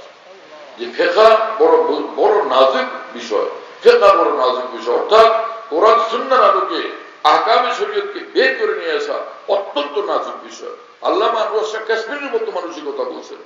আর আজকে আপনারা আমরা দাওরা হাদিস পড়ে আর কয়েকদিন মাদ্রাসায় পড়ে শেখুল হাদিস হয়ে আবার মুফতি সাহেব হয়ে অথবা দারুল দেওবন্দের সনদ থেকে যদি আমরা বলি যে আমি কোরআন হাদিস থেকে ইজতিহাদ করবো এবং ইস্তেমবাদ করবো, মাসাইল বয়ান করবো, আমার প্রিয় বন্ধুরা, আল্লাহর কসম এটা গুমরাহির রাস্তা হবে। এই রাস্তা থেকে আমাদের ফেরা উচিত, আকাবের দিনের রাস্তার উপর মজবুত থাকা উচিত। আর না হলে গুমরাহি থেকে কোনোভাবে রক্ষা পাবে না মানুষ।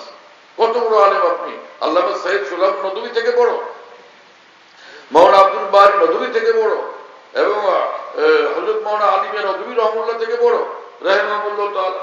এত বড় মানুষ সে মাওলানা সাইয়্যিদ আবুল হাসান নদভী রহমাতুল্লাহ আলাইহি এবং মাওলানা মঞ্জুর নোমানী রহমাতুল্লাহ আলাইহি, মাওলানা মঞ্জুর নোমানী রহমাতুল্লাহ আলাইহি, মাওলানা আরেকজন ছিলেন কি নাম, মাওলানা আমিন হাসান আমিন হাসান ইসলামী রহমাতুল্লাহ আলাইহি। এই তিনজনই এক গুমরাহির পথে পড়ে গেছিলেন। দীর্ঘদিন পর্যন্ত সে গুমরাহির রাস্তায় ছিলেন। আমাদের উলামায়ে ফিকির করছেন, দোয়া করছেন, মেহনত করছেন, পরে তারা সেখান থেকে ফিরে আসছেন, আইসা ফের কিতাব লিখছেন। সেই ওই রাস্তাতে যে মুফাক্কির ইসলামের পিছনে পড়ছিলেন তিনি যে গুমরাহিতে আক্রান্ত, এই কথা পরে এর উপরে তারা বিশদভাবে আবার কিতাব লিখছেন। কথা বুঝতেছেন প্রিয় বন্ধুরা? প্রমাণ হলো এই কথা এই ঘটনার দ্বারা যে আকাবের দ্বীনের রাস্তার উপরে উসুলের উপরে জমে না থাকলে এইভাবে গুমরাহিতে আক্রান্ত হওয়া এটা একদম প্রবল আশঙ্কা। এর থেকে রক্ষা পাওয়া হয়তো আল্লাহ পাক যদি কাউকে রক্ষা করেন তো রক্ষা হলো, আর না হলে গুমরাহিতে লিপ্ত হওয়ার আশঙ্কাই প্রবল আকাবেরকে বাদ দিয়ে যদি চলে। এজন্য আব্দুল্লাহ ইবনে আব্বাস রাদিয়াল্লাহু তাআলা আনহু বলেন রাসূলুল্লাহ সাল্লাল্লাহু আলাইহি ওয়াসাল্লাম বলেছেন আল বারাকাতু মা আকাবিরিকুম, দিন দুনিয়ার तमाम ভালাই এবং কামিয়াবি সির্ফ আকাবিরদের রাস্তাতেই নিহিত, সির্ফ আকাবিরদের রাস্তাতেই নিহিত। এর বাইরে দিন দুনিয়ার ভালাই এবং কামিয়াবির কোন রাস্তা নেই। এক হাদিস শরীফ আছে, যদিও সেটা সনদান এরকম মোতাবার না, তাই না, সেটা হলো যে কিন্তু মানা সুন্দর, মানা অর্থ গ্রহণযোগ্য। সেটা হলো যে লা ইয়াজালুন নাসু বিখাইরিন, লা ইয়াজালুন নাসু বিখাইরিন মা আখাযুল ইলমা আন আকাবিরিহিম। দুনিয়ার মানুষ ততক্ষণ পর্যন্ত হকের উপরে, সিরাতুল মুস্তাকিমের উপরে, খায়রের উপরে থাকবে। এখানে খায়র তারা মুরাদ দ্বীন, সিরাতুল মুস্তাকিম। লা ইয়াজালুন নাসু বিখাইরিন মানে খায়রে আযীম, অর্থাৎ দ্বীন এবং সিরাতুল মুস্তাকিম। মানুষ হক পথে থাকবে, দ্বীনের উপর কায়েম থাকবে যতক্ষণ পর্যন্ত সে আকাবের দ্বীনের ইলমের অনুসারী থাকবে। ফাইযা আখাযুল ইলমা আন আসাগিরিহিম তারাকু হালাকু আন আসাগিরি, ফাইযা আখাযুল ইলমা আন আসাগিরিহিম, যখন তারা এখানে তাকাবুল থেকে ইস্তেদলাল, আকাবেরকে বাদ দিয়া অন্যদেরকে, ছোটদেরকে যখন অনুসরণ করবে, মুক্তাদা বানাবে, তারা ধ্বংস হয়ে যাবে। কথা তো যদি সনদের এতেবারে কালাম, কিন্তু মজমুন বিলকুল সহি। হাকিমুল মধ্যে মজমুন বলছেন এই হাদিসের মতনের মধ্যে হুবহু সেই কথাই বলা হয়েছে, আকাবিরদের রাস্তার উপর জমে থাকতে হবে। আল্লাহ পাক আমাদেরকে তৌফিক দান করেন। আমি তো কি করবো, কয়েকটা হাদিস শরীফ পড়ছিলাম, আয়াত শরীফ পড়ছিলাম, কোনো একদিকেও যাওয়া হয়নি। ইত্তাকুল্লাহ বলেই এদিক ওদিক চলে গেছি। ইত্তাকুল্লাহ, আল্লাহকে ভয় করো, ওয়াকুনু মা'আস সাদিকিন, সাদিকিনের রাস্তার উপরে জমে থাকো, সাদিকিনের পথে থাকো। তাকওয়ার হুকুম মানে ইত্তেবা শরীয়ত, ইত্তেবা সুন্নাত, মানে ইমতিসাল আওয়ামির ইজতিনাবে মানাহি, হ্যাঁ না, যে আল্লাহ পাকের হুকুমগুলোর উপর অটল থাকো, আর নিষিদ্ধ রাস্তা থেকে বিরত থাকো। এটা তো দ্বীন হয়ে গেল। তাহলে ওয়াকুনু মা'আস সাদিকিন কি জিনিস? এই সাদিকিন মানে যে উম্মতের মধ্যে যারা আকাবের দ্বীন, সচ্চা যারা, হ্যাঁ না, সাদিকিন যাদের ইলম এবং আমল কোরআন সুন্নাহর আলোকে একদম মুতাবার, একদম খাঁটি, তাদের পথে থাকবা, তবেই তুমি হকের উপর থাকবা। আয়াতে পাক আল্লাহ পাক এই কথা বলছেন। হ্যাঁ, এবং রাসূল আকরাম সাল্লাল্লাহু আলাইহি ওয়াসাল্লাম বলছেন যে জান্নাতের রাস্তা এটা কষ্টের রাস্তা। নফসের হারাম চাহিদার বিরুদ্ধে কষ্ট করে চলো। শয়তানের যে লোভনীয় ধোঁকার রাস্তা, তাকে সেখান থেকে কষ্ট করে বিরত থাকো, তাহলে তুমি সোজা জান্নাতে যাবে। আর যদি নফসের হারাম চাহিদা, খায়সাতের রাস্তা, এটার উপরে চলো, ঠিকানা জাহান্নাম। আল্লাহ আমাদেরকে হেফাজত করেন। রাসূল আকরাম সাল্লাল্লাহু আলাইহি ওয়াসাল্লাম বলেছেন ইত্তাকিল মাহারিম তাকুনা আবাদান নাস। তুমি সব, এখানে মাহারিম বলতে তোমার নিষিদ্ধ কাজ, হ্যাঁ না, তো যত যেগুলো মুকাদ্দমাত, সেটাও তো সে গুনার মুকাদ্দমা, যেটা সেটাও তো গুনাহ। এই জন্য বললাম যেটা নিষিদ্ধ কাজ গুনাহ। এবং সারহীন এই অর্থই লিখছেন যে তুমি সব শরীয়তের নিষিদ্ধ কাজ, গুনাহের কাজ থেকে বিরত থাকো, তাহলে তুমি সবচেয়ে বড় আবেদ হবে। আর আল্লাহ পাক বানাইছেন ইবাদতের জন্য, তাহলে তুমি সবচেয়ে বড় আবেদ হবে, অর্থাৎ ইবাদতের নাই সবচেয়ে কামিয়াব এবং অগ্রগামী হবে, গুনাহমুক্ত জিন্দেগি বানাইবে। কথা বুঝতেছেন প্রিয় বন্ধুরা?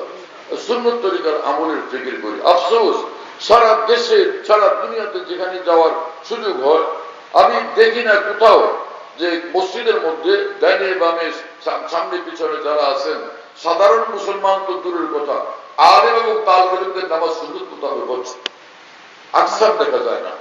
এই জন্য মহিউদ্দিন মাওলানা সাহেব রহমাতুল্লাহ আলাইহি সারা দেশ দুনিয়াতে সফর করতেন, মাদ্রাসাগুলোর মধ্যে, খানকাগুলোর মধ্যে সফর করে উলামাদেরকে বলতেন নামাজ সুন্নত মোতাবেক বানাও। তুমি নিজে সুন্নি হও, নামাজকে সুন্নত মোতাবেক বানাও, উযুকে সুন্নত মোতাবেক বানাও। রুকু তো ব্যাপকভাবে সুন্নতের খেলাফ করে, যে নামাজের মধ্যে যখন সেজদায় হাত রাখবেন, দুই হাত, হাতের আঙ্গুল মিলানো থাকবে। ডাইনে বামে মুফতি সাহেবরা, শাইখুল হাদিস, দেখা গেল যে সকলের হাতের আঙ্গুল খোলা, সুন্নত মোতাবেক নামাজ আমাদের পড়া হচ্ছে না। সাল্লু কামা রাআইতুমুনি উসাল্লি, রাসূলুল্লাহ সাল্লাল্লাহু আলাইহি ওয়াসাল্লাম বলছেন, আমার নামাজ যেরকম এই নামাজকে দেখবা, সেটাকে ফলো করবা, তো তোমার নামাজ সুন্দর নামাজ হবে, আকিমুস সালাহ ওয়ালা নামাজ হবে, একামতুস সালাহ, নামাজের জাহির বাতিন দুটো সুন্দর হবে। সেটার ইহতিমাম তো নাই। দারুল ইফতার আমরা খুলতেছি, দারুল ইফতার তো খুললাম, কিন্তু নিজের আমলের ইসলাহ ফিকির কোথায়? এজন্য কারো হাতে নিজেকে ন্যস্ত করা ছাড়া হয় না জিন্দেগির তরবিয়ত হয় না, হ্যাঁ না?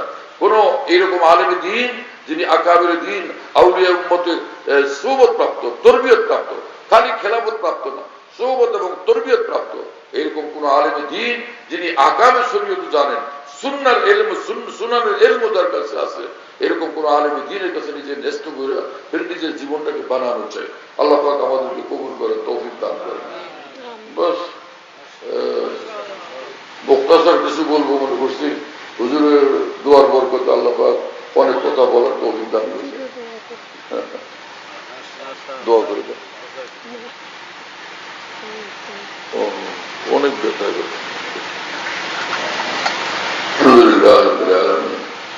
তো এখলাস ভাই, এক তো এখলাস আর তাকওয়া, হ্যাঁ, তাকওয়ার উপরে চলি, তাকওয়া। হ্যাঁ, আমার ভাই এক জিনিস যে মাদ্রাসায় পড়লাম, রসমি আলেম, শরীয়ত যে আলেম বলে তাকে, তার সে আলেম যে সাহাবা, তাবেঈন, তাবে তাবেঈন, আইম্মায়ে মুজতাহিদিন সকলের ব্যাপারে একমত, সকলের এজমা, যেই লোক সারা দুনিয়ার ইলম যার কাছে মজুদ, একটা মাত্র গুনাহ করে কবিরা লিপ্ত আছে, সে আলেম না, সে বিলকুল জাহেল। কারণ কুল্লু মান আসাল্লাহ হুয়া জাহেল, যে আল্লাহর নাফরমানিতে লিপ্ত সে জাহেল। এই কথার উপর সাহাবা, তাবেঈন, তাবে তাবেঈন, আইম্মায়ে দ্বীনের ইজমা। এই আলোকে আমি নিজেকে আলেম কেমনে বলি? যেই মানুষ সারা দুনিয়ার কিতাবের হাফেজ, কিন্তু গীবত করে, কুদৃষ্টি করে, বেপরদা করে, হ্যাঁ, এবং হিংসা বিদ্বেষের মধ্যে আক্রান্ত, সে আলেম থাকলো না জাহেল হইল? এজন্য আমরা রসমি ভাবে আলেম। কিন্তু প্রিয় বন্ধুরা, আমাদের উচিত এত বড় বড় মানুষ, মাওলানা কাসেম নানপুর রহমতুল্লাহ আলী, মাওলানা রশিদ আহমদ গঙ্গুই রহমতুল্লাহ আলী, হ্যাঁ না, এত বড় মানুষ, আল্লামা আনোয়ার শাহ কাশ্মীর রহমতুল্লাহ আলী, মাওলানা শাব্বির আহমদ উসমানী রহমতুল্লাহ আলী, হ্যাঁ, আল্লামা জাফর আহমদ উসমানী রহমতুল্লাহ আলী, শেখুল ইসলাম মাওলানা হোসেন আহমদ মাদানী রহমতুল্লাহ আলী, আর শেখুল ইসলাম মাওলানা জাকির হোসেন রহমতুল্লাহ আলী, মাওলানা খলিল আহমদ সাহেব রহমতুল্লাহ আলী। এত বড় আলেম হওয়ার পর তারা কোনো আল্লাহর কাছে গেছে আল্লাহকে পাওয়ার জন্য, হ্যাঁ, তাআল্লুক মা আল্লাহ অর্জন করা, এটা কি জরুরি না? আমার ভাই, তাআল্লুক মা আল্লাহ অর্জনের জন্য এই রাস্তা ধরবো যে ইখলাস থাকে, তাকওয়ার উপর চলি, গুনাহমুক্ত জিন্দেগি বানায়, আর সে কোনো আল্লাহ ওয়ালার সঙ্গে সম্পর্ক রাখি আল্লাহর জন্য। হ্যাঁ, আল্লাহ তাআলা তৌফিক দেন এবং কবুল করেন আমাদেরকে, সকল উলামায়ে দ্বীনকে, সকল তুলাবায়ে কেরামকে এবং সকল মুসলমানকে।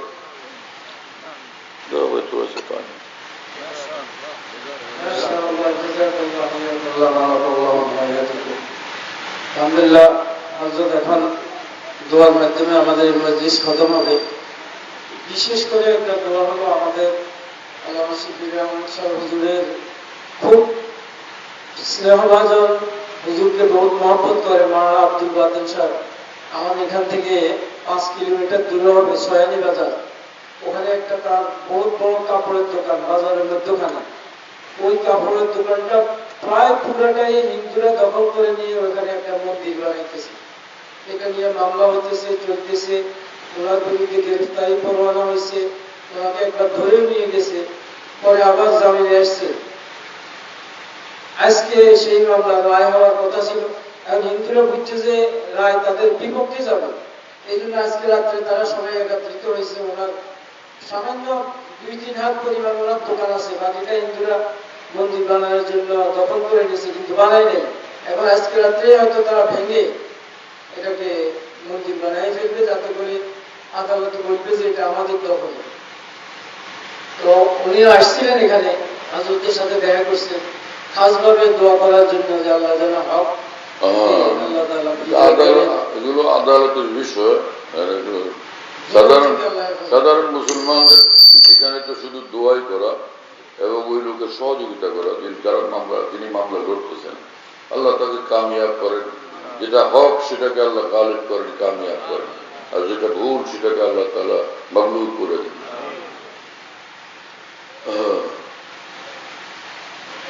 এক লোক আমাকে এক মশলা লিখছে, এটা তো বলতে গেলে আবার লম্বা হবে না। মোরতাদদের জন্য হুকমে শরীয়ত কি, এটা আমাকে আমার কাছে মোবাইলে পাঠিয়েছে। আজীব মামলা, মনে হয় যেটা আমাদের প্রত্যেকের জিম্মাদারি যে সেটা আমরা করবো। আজীব। হ্যাঁ, যাই হোক, ওই মশলা বলতে গেলে তো আবার লম্বা করা জরুরি হবে, না হলে তো কথা পরিষ্কার হবে না। আল্লাহ আমাদের মাফ করেন, এই ভাইয়ের পেরেশানি আল্লাহ দূর করে দেন, আল্লাহ তাআলা সাহায্য করেন। আলহামদুলিল্লাহ রাব্বিল আলামিন, ওয়াসসালাতু ওয়াসসালামু আলা সাইয়্যিদিল মুরসালিন ওয়া আলা আলিহি ওয়া আসহাবিহি আজমাইন। আল্লাহুম্মা সাল্লি আলা সাইয়্যিদিনা মাওলানা মুহাম্মদ ওয়া আলা আলি সাইয়্যিদিনা মাওলানা মুহাম্মদ ওয়া বারিক ওয়া সাল্লিম। اللهم اغفر لنا ما قدمنا ما أخرنا وما أعلنا وما أسررنا وما أسرفنا وما أنت أعلم به منا، أنت المقدم وأنت المؤخر، لا إله إلا أنت. اللهم حبب إلينا الإيمان وزينه في قلوبنا وكره إلينا الكفر والفسوق والعصيان. اللهم طهر قلوبنا من غيرك ونور قلوبنا بنور معرفتك أبدا. يا الله يا الله يا الله. اللهم احفظنا من كل بلاء من أعداء الآخرة. اللهم فقهنا في الدين، حببنا إلى الناس. আল্লাহ আমাদেরকে মাফ করে দেন, আল্লাহ আমাদেরকে আল্লাহ বানায় দেন। আউলিয়া সিদ্দিকীনের কামিলিনের মধ্যে নিজ করমে আমাদেরকে শামিল করেন। আমাদের আপনজন, প্রিয়জন, আমাদের পরিবার পরিজন, সন্তানাদের সকলকে শামিল করেন। সকলকে আউলিয়া সিদ্দিকীনের মধ্যে নিজ দয়াতে শামিল করেন। আমাদেরকে মাফ করে দেন। ইত্তেবা শিফিয়ত, ইত্তেবা সুন্নাত জিন্দেগি আমাদেরকে দান করেন। তাকওয়ার জিন্দেগি আমাদেরকে নসিব করেন। আমাদেরকে আমাদের সকল উলামায়ে কিরামকে সচ্চা উলামায়ে দ্বীন এবং সচ্চা নায়েবে রাসূল বানায় দেন। আল্লাহ মাহরুমি থেকে আমাদেরকে হেফাজত করেন। আমাদের সকলকে আসলাফ ও আকাবের দ্বীনের মহব্বত দান করেন।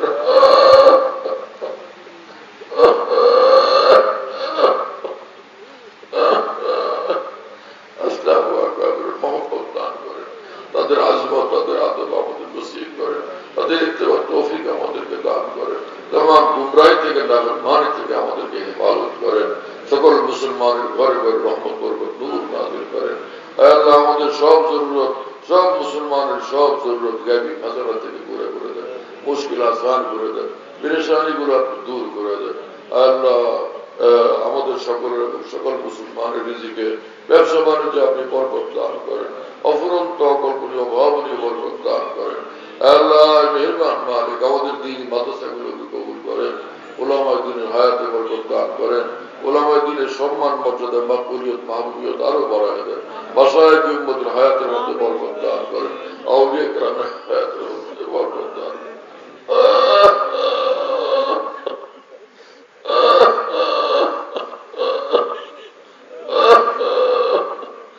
আমাদের আকাবের দ্বীনের মুত্তাবিঈন আপনি বাড়ায় দেন। तमाम उलमाए दीन के आकाबिर दीन मुत्तबीन बनाए दें। आकाबिर दीन থেকে বিমুখ হওয়া থেকে হেফাজত করেন। আল্লাহ মেহেরবান মালিক, तमाम दीनी মাদ্রাসা, दीनी মার্কাজ সমূহের সব জরুরত গায়বী খাজানা থেকে পুরা করে দেন।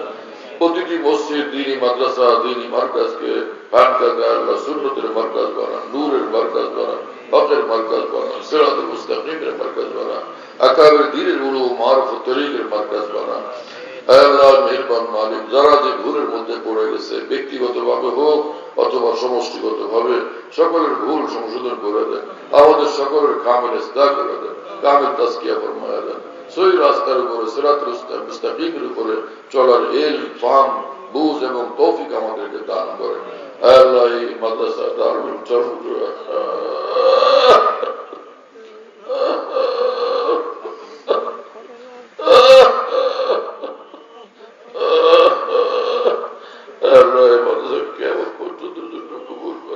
আকাবের দ্বীনের নমুনার উপর কবুল করেন। হযরত মাওলানা শফি সাহেব রহমাতুল্লাহ আলাইহি মাগফিরাত থেকে আমরা দান করেন, জান্নাতে আলা মাকাম নসিব করেন। মুহতারাম সাহেব হুজুর যিনি আছেন, আল্লাহ তার হায়াত আপনি বরকত দেন, পূর্ণ সেহত আফিয়তের সাথে দীর্ঘজীবী হায়াত দান করেন। এখানে উলামায়ে কেরামের হায়াতে বরকত দান করেন। বহুত উলামায়ে কেরাম একত্রিত হয়েছেন এখানে, সকলের ইলমে আমলে হায়াতে বরকত দান করেন। আল্লাহ সকলের ইলমে আমলে তারাক্কিয়াত দান করেন। আমাদের সকলকে মাফ করে না, আমাদেরকে আপনার বানান, আপনি আমাদের হয়ে যান। আল্লাহ এই মাদ্রাসার সব জরুরত গায়বী খাজানা থেকে আপনি পুরা করে দেন। সকল মনসিবাতকে আপনি কবুল করেন। আল্লাহ সকল মনসিবাতকে আপনি কবুল করেন। আল্লাহ মেহেরবান মালিক तमाम দুশমনদের থেকে হেফাজত করেন, ফিতনা ফাসাদ থেকে হেফাজত করেন। দূর দূর পর্যন্ত এই প্রতিষ্ঠানের জন্য বেশুমার ডোনার আপনি পয়দা করে দেন। বহুত বন্দেগানে খোদার অন্তরে এই প্রতিষ্ঠানের খেদমতের তৌফিক আপনি দিয়ে দেন, জজবায় খেদমত আপনি নসিব করে দেন। এক মুসলমান ভাইয়ের যে পেরেশানির কথা শুনছি, আল্লাহ যেটা হক সেটাকে গালেব করেন, আর যেটা অন্যায় সেটাকে আপনি মাগলুব ফরমায়া দেন। আল্লাহ এবং এই ঘটনাকে কেন্দ্র করে যে কোনো ফিতনা ফাসাদ বিশৃঙ্খলা পেরেশানি পয়দা হওয়া থেকে আপনি আমাদের সকলকে এবং এই সমাজকে আপনি হেফাজত করেন। আল্লাহ আমাদের দেশের উপর রহমত নাযিল করেন, দেশটাকে দিন দিন উন্নতি অগ্রগতি সমৃদ্ধি দান করেন। এই দেশের জমিনের ভিতরে অফুরন্ত দামি দামি খনিজ সম্পদ আপনি দান করেন, গ্যাসের খনি, তেলের খনি, বিভিন্ন দামি দামি খনিজ সম্পদ এখানে দান করেন, সমগ্র মুসলিম জাহানকে দান করেন এবং সব পেরেশানি থেকে আমাদের দেশকে এবং মুসলিম জাহানকে হেফাজত করেন। বিশেষভাবে আল্লাহ ফিলিস্তিনকে রক্ষা করেন, ফিলিস্তিনের মুসলমানদেরকে রক্ষা করেন। আল্লাহ আপনি ফিলিস্তিনের প্রতি সারা পৃথিবীর দেশগুলোকে সাহায্য সহযোগিতা নিয়ে আগে আসার তৌফিক দান করেন। আল্লাহ ফিলিস্তিনকে পূর্ণাঙ্গ স্বাধীন রাষ্ট্র আপনি বানায় দেন। আল্লাহ আপনি কুদরতওয়ালা, আপনি আজিজ, আপনি কাদের মুতলাক। আল্লাহ আপনি বড় কুদরতওয়ালা, আজিম শান কুদরতওয়ালা। আপনার কুদরতে কামিলের দ্বারা আপনি ফিলিস্তিনকে শক্তিশালী রাষ্ট্র বানায় দেন, স্বাধীন রাষ্ট্র বানায় দেন, আরো দুনিয়াকে ঐক্যবদ্ধ করে দেন, বাকি মুসলিম দুনিয়াকে ঐক্যবদ্ধ বানায় দেন। আল্লাহ মেহেরবান মালিক ইসরায়েলদেরকে আপনি হেদায়েত দেন, এদেরকে জুলুম অত্যাচার থেকে বিরত হওয়ার তৌফিক দেন। ওরা যদি জুলুম অত্যাচার থেকে না থামে, আল্লাহ আপনার কুদরতে কাহেরার দ্বারা ওদেরকে ধ্বংস করে দেন, হালাক করে দেন, নির্মূল করে দেন, নিশ্চিন্ত করে দেন। কওমে আদ, কওমে সমুদ, কওমে লূতকে যেভাবে ধ্বংস করছেন, এই জালেমকে ওইভাবে আপনি সাফা হাস্তি থেকে একদম খতম করে দেন, একদম নিশ্চিন্ত করে দেন, একদম নির্মূল করে দেন, একদম বেনিশান বানায় দেন। ওদের বন্ধুদেরকে ওদের শত্রু বানায় দেন, ওদের বন্ধুদের হাতে ওদের পতন ঘটায় দেন। আল্লাহ সমগ্র দুনিয়াকে দুবারা ওদের দৃষ্টান্ত আযাবের নমুনা দেখার তৌফিক দান করেন। আল্লাহ আপনি মেহেরবানি করেন। দুনিয়ার যে কোনো প্রান্তে মুসলমানদের উপর জুলুম করা হচ্ছে, মজলুমদেরকে জালেমদের হাত থেকে আপনি উদ্ধার করেন, ওই জালেমদেরকে হেদায়েত দান করেন। ওই জালেমরা না থাকলে ওদের ও জুলুমের হাতগুলোকে আপনার কুদরতে কাহেরার দ্বারা চূর্ণ বিচূর্ণ করে দেন, নির্ভর করে দেন, নিশ্চিন্ন করে দেন। ওদেরকে আপনি খতম করে দেন, ইস্তিসার করে দেন। মুহাম্মদুর রাসূলুল্লাহ সাল্লাল্লাহু আলাইহি ওয়াসাল্লাম খাতিমুন নবিয়্যিন সাইয়্যিদুল মুরসালিন সাল্লাল্লাহু আলাইহি ওয়াসাল্লাম আমাদের দোয়া মুনাজাতকে আপনি কবুল করেন। আল্লাহুম্মা রাব্বানা তাকাব্বাল মিন্না ইন্নাকা আনতাস সামিউল আলিম ওয়া তুব আলাইনা ইন্নাকা আনতাত তাওয়াবুর রহিম। سبحان ربك رب العزة عما يصفون وسلام على المرسلين الحمد لله رب العالمين.